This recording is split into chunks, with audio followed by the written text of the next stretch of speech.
Welcome into episode 513 of the Skate Podcast. I'm Brian DeFelice, joined by Bridget Prue and Scott McLaughlin. The Bruins lost to the Edmonton Oilers 3-1 Thursday night at TD Garden. And Bridget and Scott, it was a game where you couldn't really point to one specific thing where it was like, that's why the Bruins lost. They just felt like they were just a little bit off in every area last night. Yeah, and honestly, like I can go right into my opening shift because I was kind of thinking so our WEI shows used to somewhat mockingly have moral victory Mondays after some Patriots losses, and I was like, could this be a moral victory Friday? And it kind of is, because I'm like, you went toe to toe with the Oilers, like that was a close, hard fought game. I wanted to make sure I looked at what the Oilers said afterwards, because I was like, I'd feel a little worse about it if they were like, yeah, we didn't play our best game, but we found a way to grind it out. But that's not how the Oilers were talking. They were like saying it was a really good game, and this was a big win over a tough opponent on the road. Like they were pumping themselves up and saying that was like a complete effort for them. So I'm like, all right, so you went against one of the hottest teams in the NHL and really didn't look overmatched. So I think you can pull positives out of it. And at the same time, though, it ends up being a really annoying loss, because two of them, really all three goals, but two of them in particular are just like, that can't happen. Like having a 3-on-2 battle in the corner where your guys are Charlie McAvoy, Nikita Zadorov, and Elias Lindholm, and their guys are Max Jones and Quinn Hudson. Love Quinn Hudson, BU guy, but like those two guys played, I don't know, under 12 minutes combined in that game, and somehow they come out of it and get two grade A scoring chances. Also, I think it was Quinn Hudson, really annoying. I think Quinn Hudson, it was like his fourth NHL game, or at least his fourth game this season. Like it was his fourth game of the year. I think it was a second or third game this year. Like he just got called up this week. Yeah, I guess. Yeah. Point is, he hasn't been there very long, but yeah. And then giving up a shorthanded breakaway to Connor McDavid. It's like, don't lose that guy, not him. Like, come on. So well, yeah, if you're Swayman, you're like, does that say 97? That's not good. Yeah, that's not good. He's. I was like, as soon as I noticed he was on the ice, and then you see Nugent Hopkins come up with possession there, like McDavid just takes off, and you're like, oh, that's not good. So yeah, just a couple too many mistakes. Obviously not enough offense in the end for the Bruins. But in a weird way, yeah, like I come out of it kind of encouraged. I'm like, we know whatever their record is, we know the Oilers are one of the better teams in the league. They've been playing like it recently. McDavid and Draisaitl have been lighting up everyone they face. And I thought the Bruins played with them. Like I thought they showed they can compete with a team like that. Now you're going to see them again here in less than 2 weeks. So let's see how the rematch goes in Edmonton. But I think the mistakes are correctable. And I think the overarching takeaway for me was you competed like hard, toe to toe, against a really good team. And I thought that Swayman looked really good, especially like he had to make some really difficult saves on penalty kill. I was joking with Scott. Zach Hyman should have had like 4 goals. Swayman made like several grade A stops on him, and then he also couldn't score in an empty net. I was like, it's just not his night. But I thought Swayman did really well too, so that's encouraging. I guess add that to the list of encouraging things. And besides giving up the shorthanded goal, power play scores. Like Zach had a really nice goal. Power play looked good, which perfectly transitions into my opening shift. Even though Scott, I want to derail this, but I'm not going to do it. So well, now you kind of have to derail it. Don't tease us. As soon as Scott said hard fought, you lost me. Just so you know, because so I've only ever said like one embarrassing thing on a broadcast. Like I've never accidentally said anything bad except for this one time. And it was at the very end of a broadcast. I was calling a PC game, and I said it was a hard fart win. That's a tough one. And then I signed off. That's a tough one. only time I've ever said anything like remotely embarrassing on a broadcast, but I was like, I said hard fart win, and then I was like, oh no, I gotta get out. So it was like, all right, 3-2, bye. And then, so yeah, once you said that, I almost lost it right there. But at least I've heard worse. When I was in college, I was broadcasting a basketball game. I was the color commentator, I think, and my friend was doing play-by-play, and he accidentally said 10 seconds left on the shot clock, and I was like, that sucks. So, yeah, when you derail, you sure derail, Bridget. Yeah, so that's what I was like. I somehow perfectly transitioned into this my opening shift on the power play, but I'm gonna ruin it. That's all right. It was worth it. It was worth it. Yeah, it's fun times. Please, no one try to find that outtake of mine. I hope it doesn't exist anywhere on the internet. But I'm on it, guys. I'll find it. Yeah. I'll just try not to say it again. Okay, now I'm always nervous about saying it, so I try to stay away from the term hard fought because it's too close. But anyway, my point was power play scored. Pavel Zacha had a really nice goal on the backhand, and we talked a little bit about it last episode. We've talked about how the power play has looked better in general this season, but I asked him about what he thought of the power play aside from letting up that shorthanded goal by Connor McDavid over the last few games. What has he thought? And he had a lot of good things to say about it. He said, I'm trying to find the quote. He says, I love our power play. I love it. And again, Stevie Spot does a great job. They came such a long way. They're a threat. I think they get excited every time they're out there. They can score. They can change the game. They win games. I absolutely love it. And the numbers bear out that they have come a long way, like he's saying, because last year they were 29th, which was fourth from last. They were 15.2% on the power play.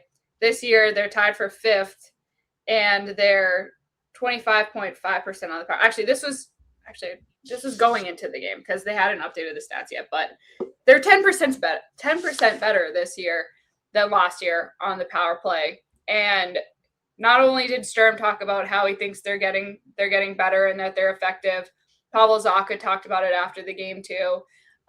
He said, yeah, we can get better, but I think our zone entries have been good.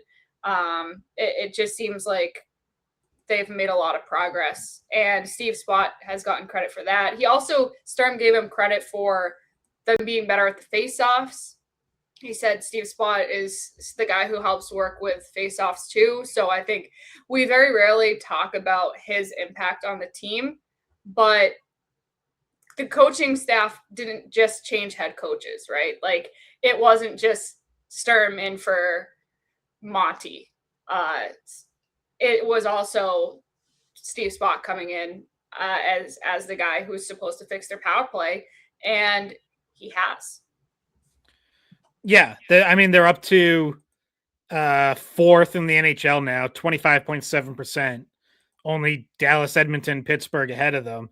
Now, the one fly in the ointment, and this popped up on Thursday, is they've given up the most shorthanded goals in the NHL, 5. So that definitely has to be cleaned up, and it's a part of the equation that can't be ignored, because that's, like if you take 5 power play goals off the board, then they're not a top 5 power play. So, you do have to count those as well. So that's something they definitely have to clean up.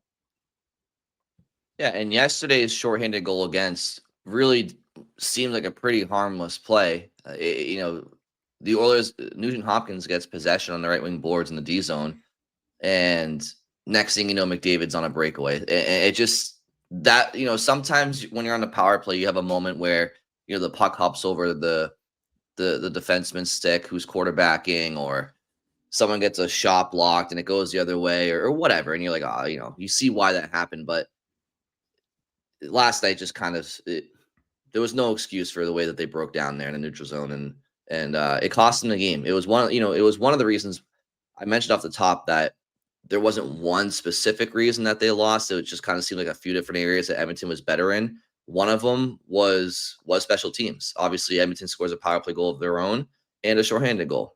Boston gets a power play goal, but they give up the shorthanded goal. So Edmonton wins the special teams battle last night. Okay. I also thought that in doing so, their top players were just a little bit better than your top players in that sense, right? McDavid has a goal and an assist. Nugent Hopkins scores. And yeah, the Quinn Hudson goal is one that's annoying, right? But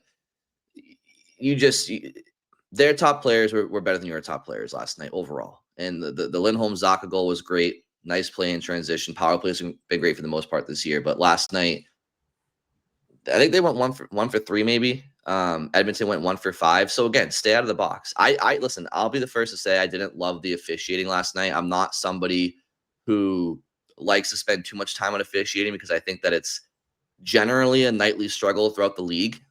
In every direction, I think there's ticky-tack calls every single night in the NHL, and I try not to get too worked up over it. Sometimes I feel like the refs make themselves known a little bit more over the course of a game. I felt like last night was one of them, though it's not the reason the Bruins lost.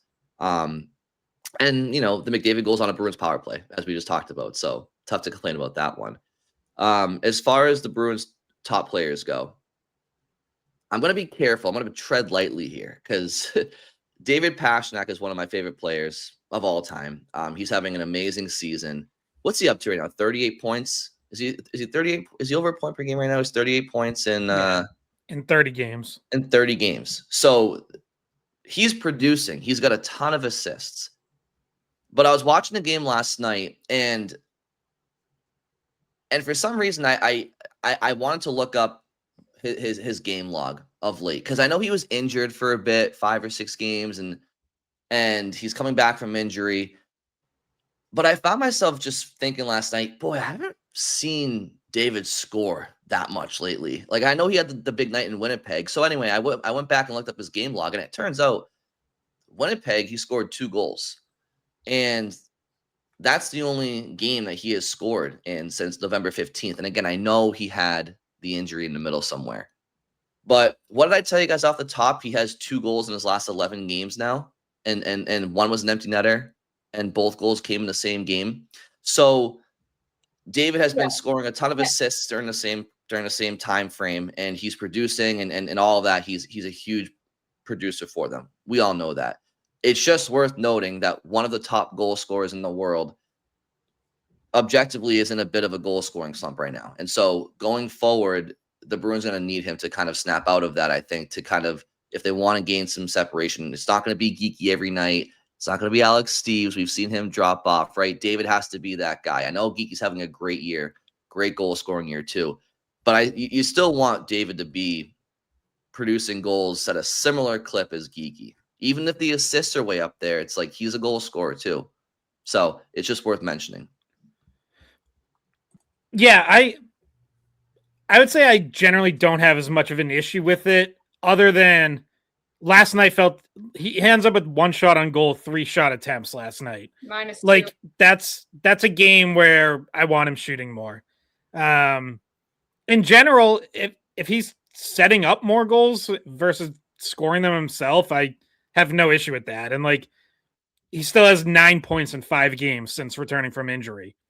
I'll take nearly 2 points per game all day long. I really don't care if they're goals or assists. And he could have had a couple assists last night. Like he did set up some chances. One, he comes over the line, he sets up Geeky in the first period. Geeky kind of like took it wide and almost looked like he was like looking for a pass, when the way Morgan Gee's been rolling, I kind of want him just shooting right when he gets that. Another one, he steals the puck behind the net, tries to set up Geeky in front. Geeky gets his stick lifted, but ends up falling perfectly on a tee for Elias Lindholm to step into a one-timer that Pickard makes a nice save on. That was like right after Pickard came into the game too. Tristan Jarry left injured.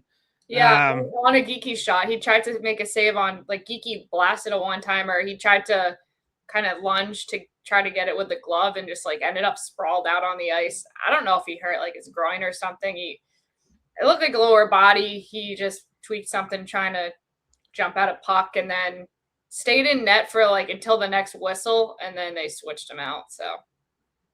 Yeah, and then, like, one of the one of the Bruins power plays in the third period, Pastrnak made a nice play to set up Elias Lindholm in the bumper and looked like he wasn't ready for the pass and exploded right off his stick.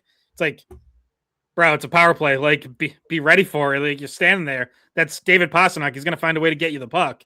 So I think there are probably a couple frustrating moments for Pastrnak, the passer.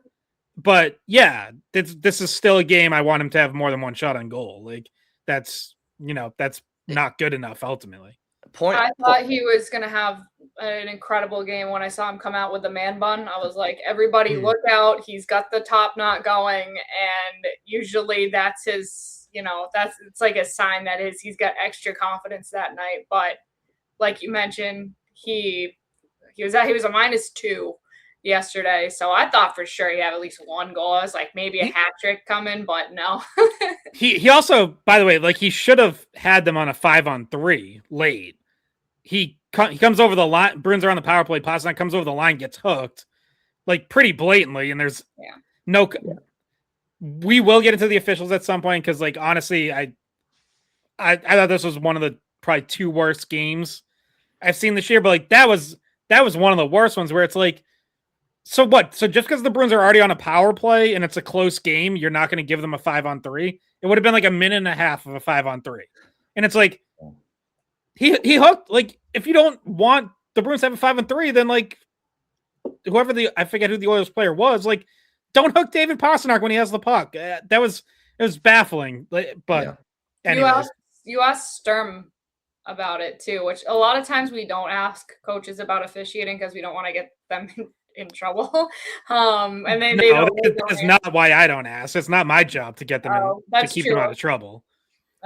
In college, it's my job to not set them up for that kind of stuff. But they normally just don't answer. But Sturm basically politely said everybody has off nights, even the officials, and then just kind of moved on. Yeah, and they did have an off night last night. Scott, when you mentioned that you don't care if he gets if it's all assists, like I understand what you're saying. Points are points, right? But realistically, half his points are going to be goals when it's all said and done, right? I mean, it's just the way that he plays, and he's a goal scorer. And goal scorers, when they're not scoring goals, they could fight it a little bit. So it is important for him to find a back net himself at some point here too. It's great that he's setting up Geeky and all that, but it's not sustainable to be, strictly the assist guy. Like, he's going to get his touches and he's going to get his goals. And I think that, having that shot mentality sometimes comes with the confidence of scoring as well. They kind of feed each other. So he needs to be that, that equally dangerous scoring threat as he always has been. But it has to, it's just something that it's going to look for that to pick up here as the games go along, is all I'm really saying. Yeah. And but for like what it's worth, the last couple of years, it's not been 50-50, like last year's 43 goals, 63 assists, the year before 47, 63. So, what he needs to do has shifted, right? When the Bruins had a loaded top line, he could be the go-to goal scorer and finish off what other guys were creating. The last couple of years, they've needed to rely on him more to create chances, whether that's for himself or his teammates. And he's excelled in that role. He's remained one of the best offensive players in the world. And if anything, gotten more dangerous because now teams do have to respect that he's going to pass. So maybe, for a stretch here now, maybe it's tilted a little too far the other way or further than we're used to in the other direction. But like, I mean, when I think about some of his assists that he's had, like, especially thinking on the power play, when he gets going downhill on that right side, it's like he's getting assists because teams are cheating him towards his shot. Like, the goalie is coming out to challenge his shot. Defenders are shifting over to try to get a stick on his shot. And then he's finding the open seam to Morgan Geeky, who has a wide open net. Like, so I think at some point it could shift back where, again, I'm just using this specific example, like a penalty kill could say, hey, we can't give Pastrnak that seam pass to Geeky. So sag off a little and make sure you take away that pass. And then Pastrnak's going to have a shot and he's probably going to bury it. So I think these things have a way of shifting back to a more balanced spot. And I think we'll see that. Like, I think right now Pastrnak's racking up the assists. I think at some point, probably in the next couple of weeks, he'll score 6 goals in 4 games, because that's just how he's just too good of an offensive player not to have a stretch like that. Well, and he still is tied for the team lead in power play goals. Him and Geeky both have 6. Like, obviously he's assisting on a lot on the power play, but he is putting stuff in the back of the net on the power play too. So yeah, it's David Pastrnak. I think it's worth pointing out, Brian, because goals, you just noticed it more in a game like the Edmonton game, because they really could have used a goal to tie it up when it was 2-1, or try to cut back into the lead when it was 3-1. And it just didn't seem like he was around it in that game. But in general, I think Pastrnak is Pastrnak, and he's always, pretty reliable, and he doesn't stay off the board for long chunks of time usually. So, well, and to that point, Bridget, like, and again, I'm not worried about David Pastrnak in the slightest. And this time last year, he was on pace for like 67, maybe 70 points, right? And we all saw what happened in January, February, March, April. So, I'm not worried. And if he went 3, 4, 5 games, 6 games with a couple of goals, I'm not going to mention it. But when you hit that 10 game plus threshold, and you're one of the best goal scorers in the world, and that's, there's 10 of the 11 games, there's no goals. And again, he was injured in the middle of it. It has to be brought up. And, I'll just quickly also say right now, Scott, because you're right, the last couple of years, it hasn't been even Pastrnak's career totals. I just want to grab this real quick while I'm on his page. So in his career, and I've always said this too, because people always, in my opinion, not in Boston, well, maybe some, I think, underestimate his playmaking ability. He's always been kind of labeled as more or less just the goal scorer. And I've always been the one to say he has more career assists than he has goals. So as he's going to go down as one of the greatest goal scorers, if not the greatest goal scorer in the history of the Boston Bruins, and he's going to have more assists than goals. So what does that tell you about his overall offensive game? He has 404 goals, 467 assists for 871 points and 786 career NHL regular season games. His playoff numbers, I'm sure, are probably similar in the sense of more assists and goals. But just quickly, I think the last couple of years, Scott, you're right, he has had a bit more of a margin in the assist and goals category. And right now, again, he missed 5 games. He's on pace for 33 goals and 64 assists. It's 97 points. So I mean, it's more like it's closer to a 2-to-1 ratio right now, projection wise. So anyway, to your point earlier, he's over a point per game player and comfortably. So it's not costing the team in that sense, but it's just something watching last night. I was like, I feel like it's been a while since I've seen David kind of just, bury one. It's outside of the Winnipeg game. Yeah, and Pastrnak himself will be the first to tell you that he was always more of a playmaker than a goal scorer growing up. Like, even when he was scoring more goals, he always felt like that was a change for him. Like, he always saw himself as more of a playmaker coming up, and then really started to develop into a goal scorer as a pro. Like, which is obviously a credit to his development and him putting in the work. Hence why he didn't go top 5. He ended up falling all the way down to the Bruins. Right. If he had the finishing that he ultimately showed as an AHLer, you're right. There's no way he would have been available in the 20s to the Bruins. Playoff totals for him: 90 games, 39 goals, 48 assists, 87 points. That also spits in the face of that narrative that he's not a playoff producer. I've never understood that for the life of me. But well, there's maybe one person on the radio that hasn't given up on that take for years, even though it's stale. But so yeah, I listened to guys. I thought Edmonton played a strong road game yesterday, and I think overall they earned the win.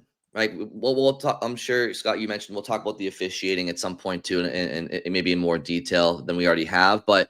I thought, to me, it was, who was really noticeable last night? Not that they were dangerous every shift. You just noticed them, and it's the way this player is Zach Hyman.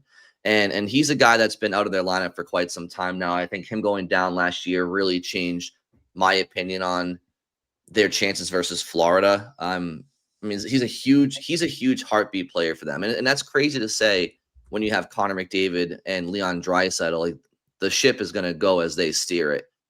But Zach Hyman's a very important player for that team, and he's a very important player for those star players. And getting him back recently, to me, is no secret why Edmonton has kind of gone on this run. I think he's an important player for them, and he changes how they look, I feel like, top to bottom. I know he's just one player, but there's something about him. He does a lot of the things that need to be done for those star players.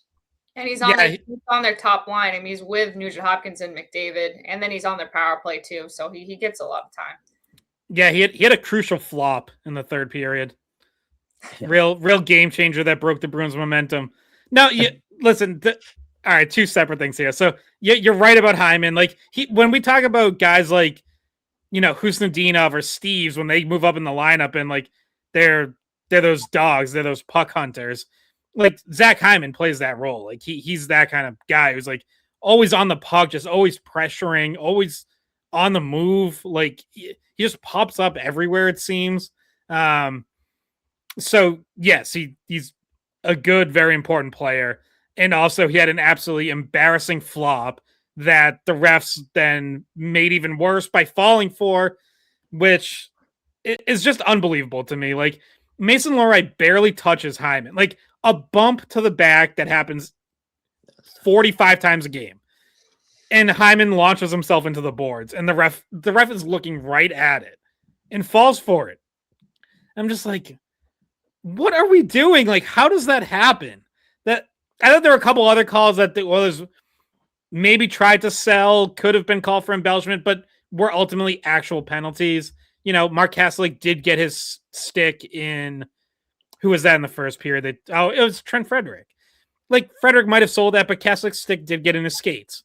I thought Matthias Ekholm went down kind of easy on Khusnutdinov's trip. But again, it was a trip. It probably should have been both, called a trip and embellishment. But the Hyman one was like, no, that's just a dive. Like, there's no penalty there. That is just, in a just league, that's 2 minutes for diving, period. And that's the only penalty. And yeah, I mean Marco Sturm said refs have an off night. He is right. That was an off night. Ekholm went down like he was Bobby Orr back in May of 1970. I mean, and honestly, Scott, like, you could, I know Khusnutdinov's stick was like around there, but when you watch the replay, he didn't, like, his stick didn't trip his skate blade. Like, it like hit his like shin pad, and Ekholm, like I said, just like arms sprawled, and he's 3 times the size of Khusnutdinov. I hate, and again, to your point, if you want to call the trip, you gotta call the embellishment there. Come on. Well, I do still think the worst call was the Lohrei penalty. Like, that was bad. And that was at the end of the game, and it was just it was like early in the third period. That was like 6 minutes into the third. Was that not their last penalty? Maybe I'm misremembering, but yeah, I mean, that was the most obviously, like, what are we doing here kind of call. But regardless, to whether or not you agree with the penalties, like, the Bruins are the most penalized team in hockey right now. Yeah. And they were third last year, most penalty minutes. This year, they're first. They have 434 penalty minutes. Calgary's second. Calgary didn't take a single penalty yesterday, so the Bruins just created some separation for most penalty minutes, and you see it play out this, like, similarly to last year, where it's like sometimes Zadorov leans on a guy and it's probably not a penalty, he's just big, and they call it. And then Zadorov gets taken down and they never call it. So, like, those are things I feel like I saw that yesterday too. But in general, being the top penalized team in the league is not easy, and their penalty kill numbers have been okay. And I think they probably have a better penalty kill than the numbers would even say, because if it wasn't tested out so much, it wouldn't break as much. So, but I wanted to read Zaka's quote on the penalties from this year. He said, "I think we struggled a little bit this year with having a lot of penalties, so that's something this year that wasn't the best. We have a good penalty kill, but if you give so many chances, they're gonna score." So like everybody acknowledges that penalties have been a problem this season. Yeah, and if you look at times shorthanded, instead of like just penalty minutes, because then you take out the matchings, the fightings, the 10-minute misconducts. You know, like yesterday, Like, Elias Lindholm got a 10-minute misconduct at the end of the game, which I still don't know why, but I think he kind of spoke for the team and voiced a lot of frustration. I don't think it was about his specific penalty. I think that was like, the game's over. I'm going to air some grievances from the last 59 minutes of this game. That's what I think that was. But total time shorthanded this season. Bruins have been shorthanded 129 times. No other team has been shorthanded more than 114. So 15 times more than any other team. And to put that in perspective, that gap, 15 times shorthanded from first to second, that's the same as the gap from second to 19th. Like, it's crazy. Like, they're just running away from teams. And yeah, like, I'll say the officiating was bad last night, but you're right. Like, this is not the product of, oh, the Bruins are just on the short end of the stick all the time. No, like, they're doing it to themselves in a lot of cases. And I mentioned, like, just take their first two penalties of the game. Again, I think maybe Trent Frederic went down a little easy, but like, why is Mark Kastelik's stick in his skates coming through the neutral zone? That's not Connor McDavid coming at you with a full head of steam. That's Trent Frederic, who, like, listen, we all love the guy. He got a great tribute video, which I know everyone on social media was thrilled about. But like, what are you lunging and putting your stick in his skates for when he comes through the neutral zone? Like, he's not a threat. He's not a threat in that situation. Then the second penalty, Andrew Peeke, just completely unaware of his surroundings, high sticks Connor McDavid right in the face. Like, doesn't even know he's there, just has his stick kind of like hanging around, whoop-de-doo, and hits him in the face. And it's like, what are we doing? Like, the number one thing you can't do is put this team on the power play. And that was on, I think, like the first shift of the second period. Yeah, it was less than a minute into the second period. Like, I'm sure one of the last things Marco Sturm said during the intermission was, guys, be smart. Don't put them on the power play. Andrew Peake's like, I got this, and high sticks McDavid in the face. Like, that kind of stuff, just like, it has to stop. Like, it just can't keep happening. I didn't think you were guys going to hear you say whoop-de-doo, and it kind of, I almost lost it again. So, so yeah, we did need to talk about the officiating, penalties. It's all relevant. And you also mentioned Trent Frederic. So I posted the tribute video to him that the Bruins had to him, and it was so polarizing. I think people maybe don't realize, like, he did have a lot of fans when he was in Boston. I saw people with signs like, "We miss you, Freddie." Different people wearing Frederic jerseys. Like, I do think he was pretty liked here, and he had a stretch that maybe some people forget about, where he was trending in the right direction. And then obviously he can't get the contract extension, so they end up trading him at the deadline.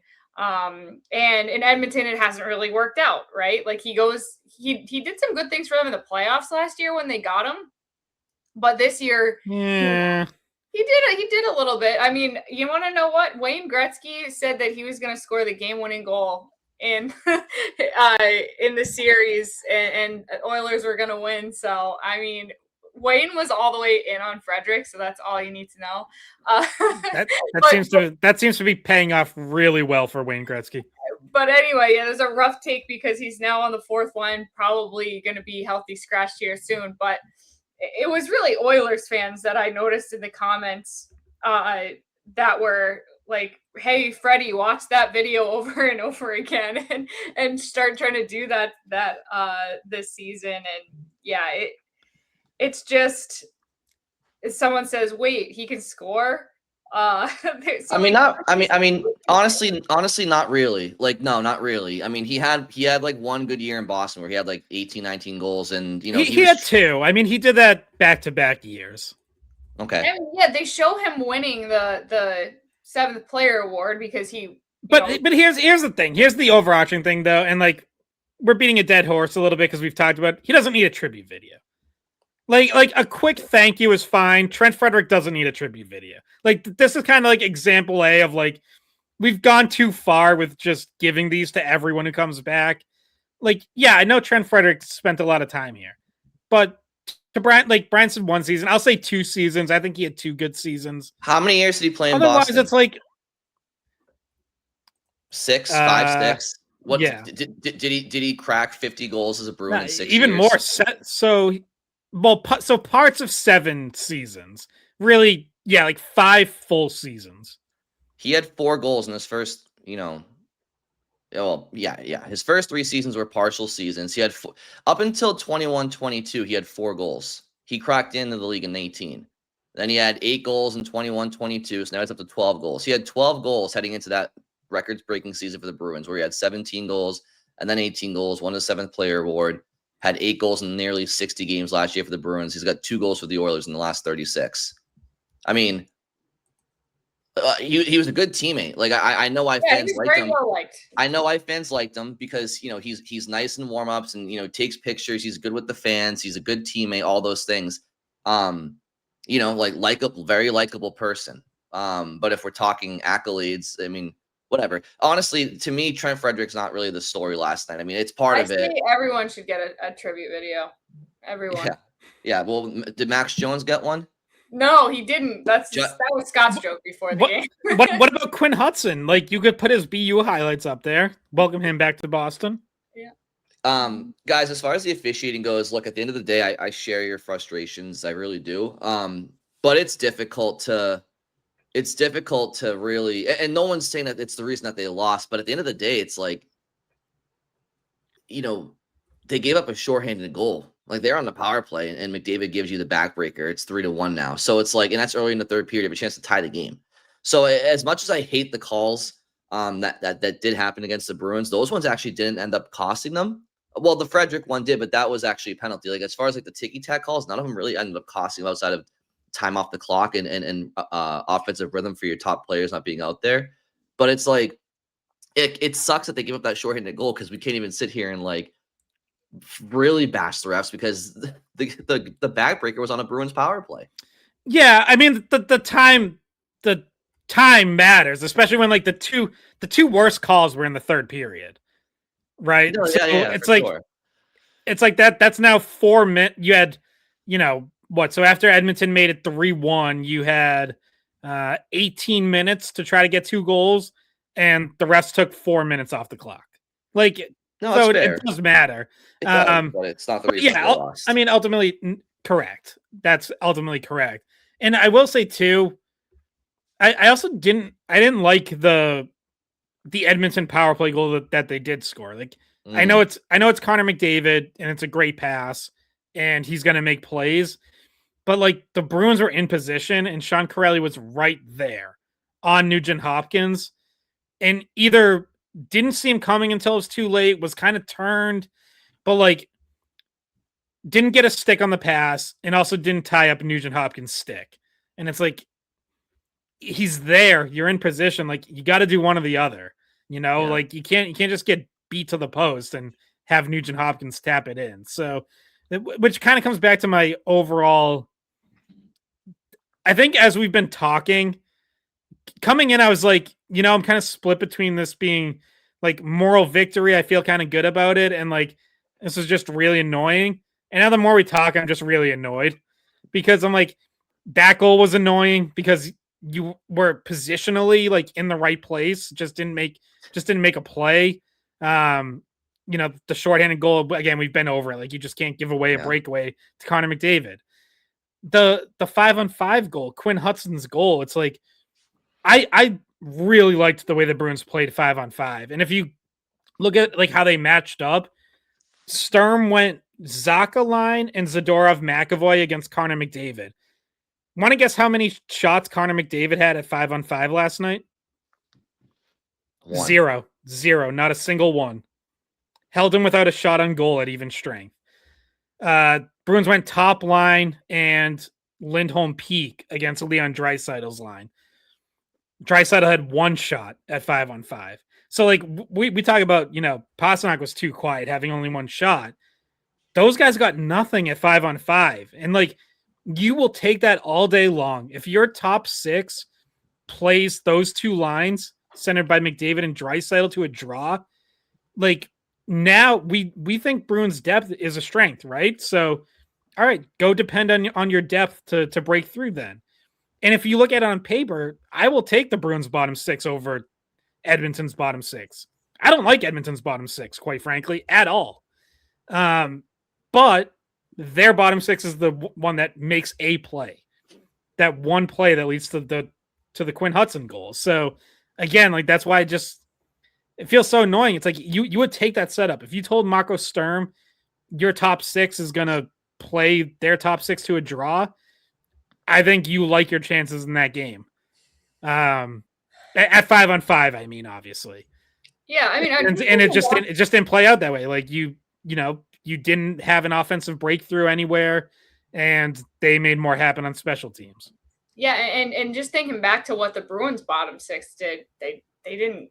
I mean, Mitten had a breakaway that maybe he should have scored on, but other than that, I'm not thinking of any really times they generated a whole lot. Well, did they put him back with Kaslik and Jeannot for a stretch too? I think when they were down, did Sturm go to them for a few shifts to try to maybe get something going? So I know there were a couple times they ended up together, but I don't know if it was a specific line change or just after like a special team situation. Yeah. I mean, I thought that, Bridget, that by the way, that opportunity, you can't overthink it. Bridget, cover your ears. You can't overthink that one, Nesson. You got to just go wide shot on it when a guy's in a breakaway. They try getting. Nesson actually put up this video recently with Sophia of like a in-depth like game day experience at the Garden because they're doing some stuff for 30 years of the Garden, I believe. And it's very, as frustrated as people sometimes get with different TV productions and stuff, there's a lot of hard work that goes into it and a lot of people behind the scenes. Like they were showing you behind the scenes stuff of like the production truck and stuff like that with all the monitors and everything. So, I'm not taking pleasure in this, but like, I don't know if you guys noticed it because you were there live, but it's like Mitten's on a breakaway and like they changed to like some like ankle cam type situation. It just couldn't follow the play. And then we were just watching it live. So we saw the full, Brian, we saw the full ice. We don't get to watch Nesson during games now because the TVs in the press box don't work. While this is just me being annoyed episode and venting about things, I'll just vent about that too. Yeah. TV's been broken all season. Yeah. Somehow we can't fix it, but yeah. So anyways, you unplug it and plug it back in. Doesn't work. They went to some, like I said, like ice level type cam when he was breaking in, and you just couldn't really see much of like anything. You saw his torso, and then by the time they went wide shot, is like the shot was like halfway off his stick. It's like just don't overthink it, please. Just give us a wide shot for Christ's sakes. But besides that, I thought the bottom 6 was pretty quiet, right? I think Alex Steves is starting to, understand. It's a little bit more than just a couple of weeks in the NHL of hot scoring. I mean, he's still been well, but obviously a little bit less effective and since he's gone down the lineup, which makes sense. You're not playing with the top players anymore. Yeah, I mean, him and Geeky, it's not a coincidence that he was playing. His numbers were better when he was with Geeky. and I think this is a little bit of the roller coaster of going through your first prolonged stretch in the NHL. I think we saw it with Khusnutdinov earlier this season, right? Where he has a really good stretch and he's riding high and then he cools way off and, the Bruins move him down in the lineup and reduce his minutes. And now I think you've seen Khusnutdinov start to come back and play better and now work his way back up the lineup, kind of passing Steves in the process, right? So like Steve's gonna have to go through this and fight through it and come out on the other side. And if he can, then that'll be very encouraging and like a real sign that he's ready to be an NHLer. If he keeps cooling off and all of a sudden you're like, wow, it's been 2 months since that hot streak, well, then maybe, you start to kind of rethink how much of a role he can have in this team. But, let's see. Like he's a hard worker, and I actually do think he'll pull out of this nicely. Like I think we'll see Alex Steve start to play some good hockey again. But yeah, and anytime someone's, going through their first full season as an NHLer, like this is going to happen. Even Fraser Minton, like he had a quieter stretch earlier this year where, I remember like I even brought up this was like the first month of the season. I even brought up the possibility of like, if he's only going to play 10 or 11 minutes, do you think about sending him down to Providence for a little bit? Obviously that didn't happen and he bounced back nicely. So, this is part of being a young team working in new bodies is you're going to have to live with some inconsistency. It's just part of the deal. Well, and this is kind of goes to a conversation that you and I, Scott, had pregame at dinner. And then I thought about it the whole game, and I said something to you during the game too. So we were sitting at dinner, and we were talking to Bob Beers, and there's a few other people too. And we were just I was talking about our conversation about Schnitzel. That was part of the same conversation, yes. The food part of it. The dinner was pretty good, and the Schnitzel was good. But so we were talking about the NHL standings and how just bonkers they are in the Eastern Conference right now, and everything shifts so much and you never know. And we were talking about how how is this going to affect trade deadline, and Scott says to Beersy like, oh, I wonder if they just soft sell. I will say there are some conversations that are not public. No, just be careful where you go here. No, like talking about the soft, like, do they soft sell Arvidsson? And I was thinking, like, during the game, like, looking at that second line with Middlestat, Zacha, and Khusnutdinov, like it's not that crazy to I think. Thought that. Like, yeah, like because of the way that Khusnutdinov like can slot in there, or maybe Steves can slot in there if he's playing better, like. It's not a crazy thing to think they can just be only because he's a unrestricted free agent. Like, and if you want to maximize, a return on him rather than get nothing, I don't think it's like, basically it's not what you would, you giving it away wouldn't hurt your chances completely of like, you wouldn't be giving up on your season. Like you'd be able to make it work. Yeah. I think, I mean, like we've talked about it before. Like, yeah, I think if you decide you're not re-signing, whether it's Victor Arvidsson or Andrew Peeke, your two pending unrestricted free agents, like, yeah, you absolutely should be listening on them and see what you can get, because if they're playing well, they're going to return value. So, but there will be, if the Bruins are still in a playoff spot or in contention right on the bubble, there's going to be a balance there where, I also don't think you want to deflate the locker room by trading two guys away and not doing anything else. Because even if we sit here and call that a soft sell,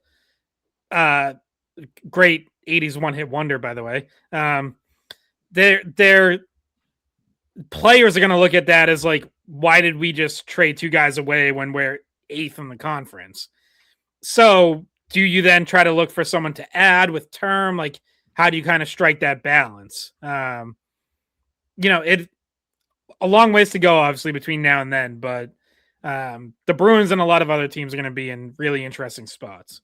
Yeah. And I say you can kind of maybe gauge what that would look like, because Arvidsson's out. So like you're seeing right now what the lineup would look like without him, and is there like a big drop off? And so just something that I was looking at yesterday. Well, and he was out for an extended amount of time earlier too, as was Casey Middlestat. And I think, certainly when Middlestat was out, I think the Bruins were I think, correct me if I'm wrong, I really don't remember entirely, but was Middlestat out of the lineup when the Bruins rattled off like 8 of 9 or 7 of 8 or something like that? I don't really. Maybe it was somewhere in the middle. I think he got hurt in the Ottawa game, so maybe it was like right at the beginning of that stretch. Yeah, because I think it was around then.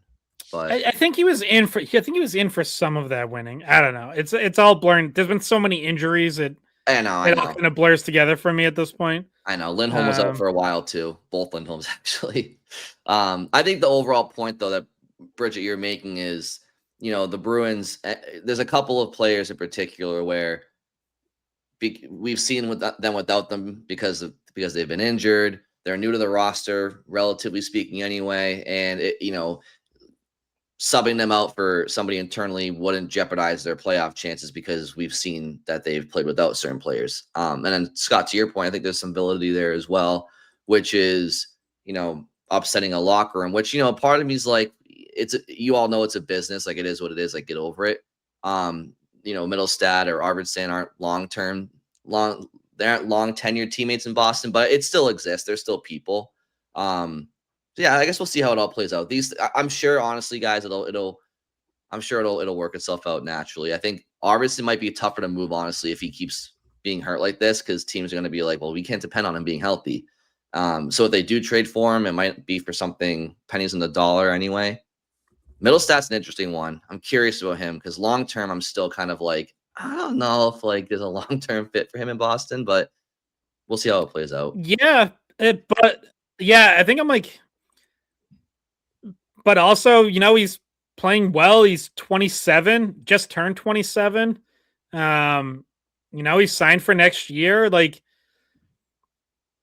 again, it all depends on where you are, and I guess how he plays between now and the deadline too. But I have a longer leash there in terms of like, coming into this year, I was like, I really don't know what you're going to get from Casey Middlestat, and now I watch him play this season, and I'm like, I don't know, looks pretty good, and he's moved to the wing. I think he's been better there than I would have imagined. Like, honestly, when they got him. And I think we talked at the time about like, would he move to the wing? I'd heard from people like, no, he's a center. Like you want him in the middle. Well, that ultimately proved to not be a correct scouting report. Like he's been good on the wing, and Marco Sturm loves him on the wing. He says he's like their best guy on the boards. I thought you saw that even a couple times last night where he helped get pucks out under pressure. So, I don't know. I would say not that I've like fully come around and I'm not like buying all the Casey Middlestat stock, but I'm at least at a point now where I'm like, I want to see how this goes for a little while. Like I'm intrigued now.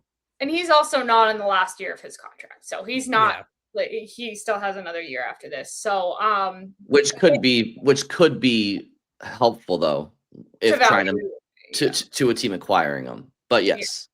Yeah. And I think that we talked about it preseason, like Pavel Zacha had mostly played wing like the previous year. It's like now it's like, all right, it looks like he's getting a lot of reps at center. What does that do to the whole configuration? Because we're like, okay, maybe Casey Middlestat's third line center, which would have blocked Fraser Minton, but the fact that he's been playing wing kind of allows for that third line center spot to be taken by Fraser Minton. And I mean, Zacha's been great at center too. So that line is 3 centers, really. If you look at it right now, it's Middlestat, Zacha, Khusnutdinov. Like those are 3 centers. But it works. I feel like 10 out of 12 Bruins forwards are centers / wings, depending on how you look at them. He could be a center. Corrali, Kastelik. Geeky, Minton can probably play wing if he wanted to. Who else is up there? I don't know if Acemont's ever played. No, not Acemont. Acemont is Pastrnak. Those 3 are absolutely wings and only wings. Yeah. It might be just those 3. By the way, Khusnutdinov had a couple steals from McDavid. Like I was like, I could imagine McDavid a couple times just looking around, being like, "Who the hell is this? Like, why is he keep taking the puck from me?" Like McDavid actually had some trouble getting through the trap. There were a couple times like he loaded up, got that head of steam, and like you can literally like hear the building getting to their feet. Like you can almost hear people like kind of take a deep breath, and then like he would just get broken up at the line. Like the Bruins just converged on him, and Khusnutdinov was right in there a couple times. So again, like it comes back, like they did a good job at 5-on-5 against that line. But do you think and I know this is a topic that is not relevant because Russia isn't sending a team to the Olympics. Do you think Khusnutdinov would be like a fourth liner on a Russian Olympic team? Would he crack their forward depth, do you think? Obviously not the high-end forwards, but I'm trying to think of like what Russia's forward lines would be like down towards like forwards 9, 10, 11, 12. And if he would be an option for them. Hey, right now, if Brian was in charge, he's on that team. I think he could be.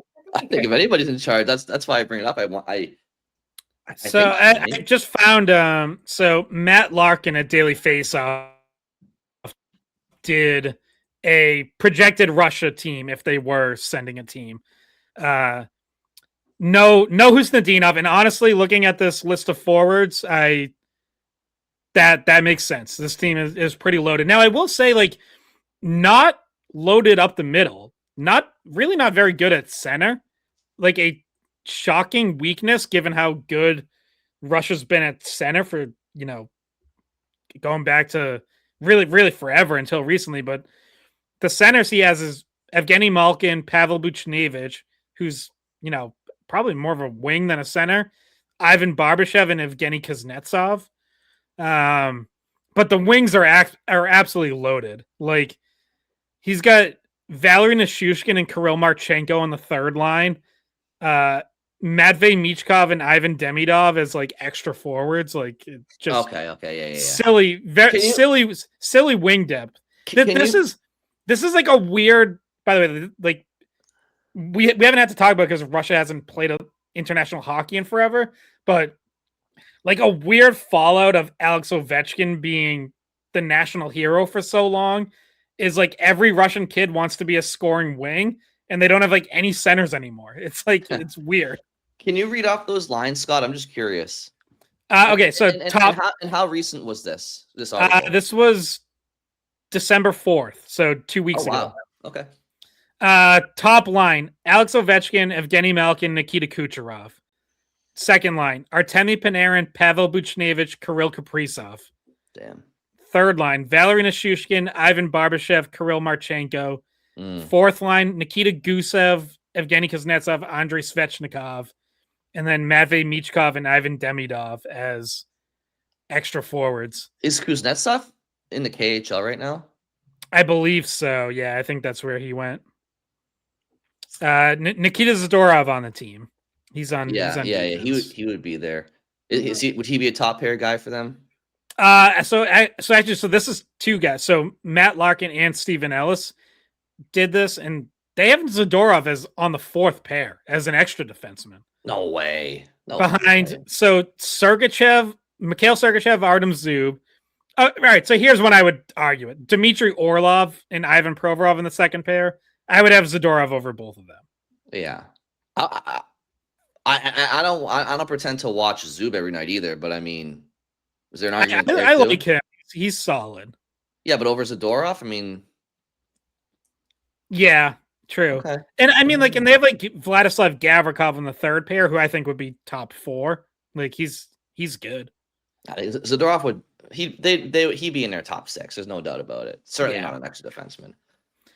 Also, right. Russia would just have the silliest goaltending. Like, they would be the only country that could compete with the U.S. goaltending-wise. Andrei Vasilevsky, Sergei Bobrovsky, Igor Shesterkin. Like, yeah. I would like to see that team go up against the U.S. and Canada. Like, I know. I mean, they're legit. They're a legit threat for gold. Like, if they're in the tournament, they're, I would say the favorites are, the odds would be. Yeah, probably as you would think, it'd probably go Canada, U.S., Russia, and I think it would be pretty close between the three of them. But there's our international hockey segment. Guys, looking ahead, sneaky big game against Vancouver, and for a couple of reasons. Number one, I just think that, last time I checked, they were last in the NHL. So they may not be right this second, but they are around there. And you wanna stockpile 2 points against the worst team in the league at home when the Eastern Conference is as tight as it is right now. Secondly, it's the first game of a back-to-back. Your second one's the divisional game against the Ottawa Senators with Brady Tkachuk back in the lineup. You lose to Vancouver. I don't love entering the second of a back-to-back after a loss against, playing a divisional rival after you just lost a game. You want to bank those 2 points. And not that you want to be complacent against Ottawa, but you want to assure yourself 2 points heading into that second of a back-to-back. Yeah, and I would think, obviously Korpisalo gets one of these two. I would think he maybe gets the front end, gets Vancouver on Saturday, and then he gives Swayman the division game. But yeah, that'd be a big spot for him too. If he, like you said, like a sneaky big spot where, yeah, Vancouver on paper doesn't scream big matchup, but yeah, I think if you're the Bruins, you can start certainly not take anyone for granted, and I'm not going to say, and I don't even know if I'm at the point where I say anything should be 2 points for them. Because I'm still not, I'm not like fully in on this Bruins team yet, but Vancouver is like about as close as you get to like that needs to be 2 points. Yeah, and they are in last place, Brian. And also, like, this is such a crazy stretch. They would be playing 7 games in a row against Canadian teams, if not for this one Buffalo game that breaks it up right after Christmas. Because they're playing Edmonton, Vancouver, Ottawa, Montreal, then that Buffalo game, and then Calgary, Edmonton again, and Vancouver again. And then Calgary again. Like, they're playing mostly Canadian teams for the rest of December and into the first 2 weeks of January. But Calgary is on that stretch here too in the next 5 games. And they also they're third from last. And they, hey, will we get a Johnny Beecher tribute video? That's what I want to know. It's claimed by Calgary, who at the time. Please don't even make that a thing.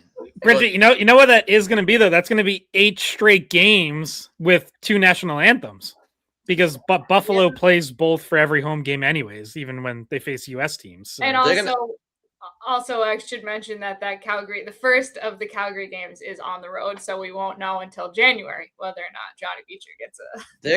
Scott, they're gonna give him a thank you, Johnny. They're going to give him a graphic that says, thank you, Johnny Beecher. You talked about that like a few weeks ago, that they'll at least do that. So are we going to do that literally, if you played in Boston, you're going to get that next time you come back? Is that the world we live in now? Why not? Pretty much, yeah. So let me ask you a question. Like, who wouldn't get that? If Johnny Beecher gets that, who wouldn't qualify to get that? Max Jones didn't get one. We saw the line, yeah. Is there a difference between Max Jones and Johnny Beecher? I know Beecher was here a little bit longer, but come on. It's probably going to be more than 1 season, right? That's probably the threshold if you've been here at least 2 years. Yeah, something like that. But I'm with you. Like, come on. Johnny Beecher doesn't. You don't need to do anything. A quick thank you it's perfectly fine. I'm not going to lose my mind over it, but. He also did have like his fans, like he really did. Like, I know it, but like that can't be, that shouldn't be the basis. That's, I'm just saying. Yeah, every player has his own little fan base. Yeah. They don't all need a thank you. Yeah, no, he's those fans can bring a sign and stand on the glass in warmups. Yeah, no, a lot of TikTok edits around Johnny. That's why he's got some fans. But Scott, you've been covering the Bruins for what, over a decade? Let's say you took over, a Canadians beat tomorrow. You moved up to Montreal. Are we gonna thank you, Scott, when you come back? You better. You better. Yeah. Thank you, Scott. It's just a 30-second. I was gonna say 30-second video of me just eating popcorn. Yeah. All the times that you spilled popcorn on the ground in the press box. All the videos I have of you taking a picture of your popcorn.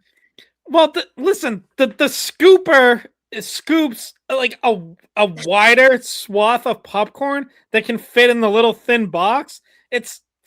I can't be held accountable for that. It's not a good equation. listen, I think I'm pretty careful for the most part. He dropped But, you know, yesterday. I mean, look, I'm also like, I'm trying to get in and out, you know, I don't want to hold up the line. So like, I'm trying to go quick. I'm trying to get as much in at once as possible. The line is that thing doesn't quite fit. Like, what do you want me to do? What do you want me to do? Just so you know, Brian, the line is just him most of the time. So yeah, I feel like if somebody was getting popcorn and they saw Scott walking over, they would just be like, "Oh fuck! Like this is his machine. I gotta get out of the way." This is like a tumbleweed going across. It's like an old Western music in the background. They should put the Scott Center Ice logo. I don't know if anyone saw DJ Bean help me create a Center Ice logo of Scott's face on a popcorn, so they could do that for that game. That'll be nice. That'll be nice. Fortunately, Scott's not going anywhere, so there won't have to be a thank you, Scott. Well, maybe they just thank you in general, Scott, for all your years of writing, but not because you're leaving. There it is. What a beautiful logo. That's gonna, you know what? Let's just change the Skate Pod logo to that. I know that's like our alternate logo. That's our Stadium Series logo. Let's make that our primary logo. I don't know if anyone notices that I do put that in the corner for I occasionally pop it into our episodes instead of our Skate Pod logo, and it's currently right there now. But I don't think Scott ever notices that I do it. Bridget, was there ever, when you created the Scott's Pops brand, was there ever any consideration to calling it Skate Pop? No, definitely like not. That. No, don't like it. No, don't like it. All right. You guys have anything left? No. I'm not as annoyed now. This was a good venting session. Okay, there you go. Good. Get it out of your system. Now I'm just in the mood for more popcorn. I'm going to see the new Avatar movie tonight, so I'm getting a large popcorn for that. Give me a whole bucket. There's a new Avatar movie? 3 hours and 15 minutes long. Wow. I didn't know there was a third one coming out. I never saw the second one. I saw the first one back in 2000 and it was December of 2009. So I was a junior in high school. We were at Providence Place, the movie theater in Providence Place Mall, Bridget, because we're at the oh yeah, that's where I watched it too. We were playing at the Mount St. Charles holiday tournament back in high school, and we beat the Mount in the opening game, riding high. Boys went to the movies afterwards, and then we got our ass. I'm gonna submit this to Jones and Keefe brag of the week. Then we got a little too drunk on popcorn, and we got our absolute asses handed to us the next day by Cathedral. Pretty humbling. Anyway, that was when we saw Avatar. I never saw the second one. Is the second one any good? The second one's really good. The third one's getting kind of mixed reviews, so we'll have to see. I'll have a full review on Monday's episode. No, this is not your movie episode. This is not your movie podcast. But no, I really like the second one. It's weird. Like everyone's like, oh yeah, 1 billion people go to see Avatar, but it has like no cultural staying power, which I guess is like kind of true. Like it's not, it's not like the MCU, right?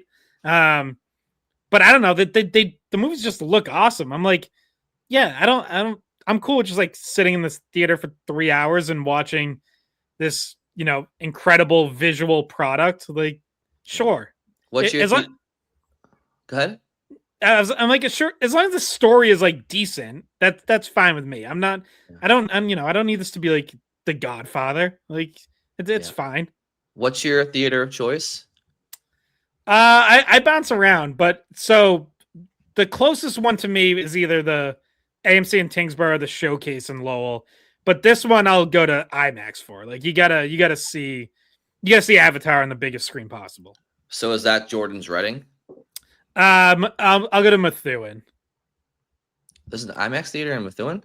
Yeah, in the AMC. Oh, okay. Gotcha. Very cool. All right.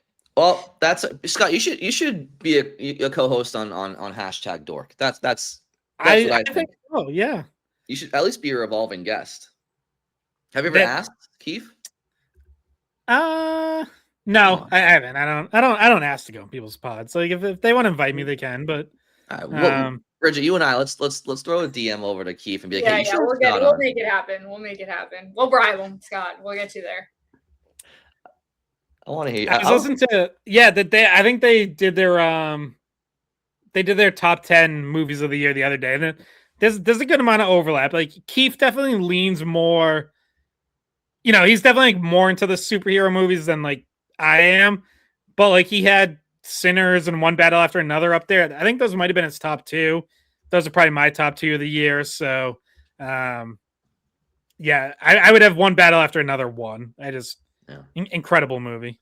For those listening, like our listeners know, Scott, that you're a big historian when it comes to the Bruins and the NHL, but I don't know if they realize you're kind of the same way when it comes to cinema and like and TV shows and stuff like that. So it's always fun to pick your brain on things. Really not so much TV shows. I think because I prioritize movies, I end up not watching that much TV, honestly. But not caught up on Stranger Things. Nope, not caught up on Stranger Things. Not even close. So I'll probably have the whole new season spoiled, but that's all right. Like I honestly, it would be like it'll probably be like 2 years before I catch up because why?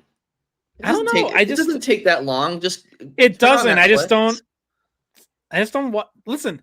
When I'm home, I just like watch sports all the time. I just default to whatever game is on. So come on, Steve better live. That's all I'm gonna say. Also, Bridget was showing me that these final episodes of Stranger Things are all 2 hours long. I'm like, those are just movies. You're just making movies. Oh, you like movies.